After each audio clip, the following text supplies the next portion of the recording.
هرات کې چاودنې 15 کسان وژلي او 2 نور یې ټپیان کړي دي.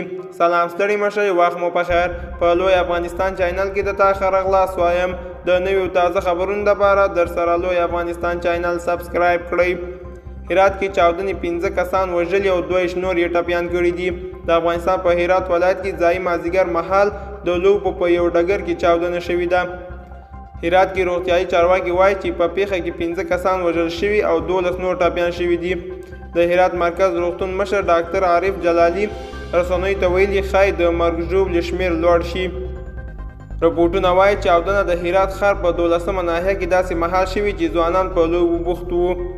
د طالبانو د کورنیو چارو وزارت ویان نافع ټکور BBC ته د دغه پیښې تایید کړې ده او وایي چې 4 کسان پکې وژل شوي او 15 نور ټپیان دي. د نوموړي په وینا د پیښې په اړه پلټنې روانې دي او وایي ښکېل کسان به ونیول شي.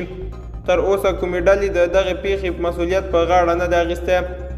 هغه سیمه چې دا پیښه پکې شوې اوسني اوسېدونکي ډېر شیعهګان دي. دوستانو دا زموږ د دې ساعت چمتو کلی خبر. تر بیا ښې چارې.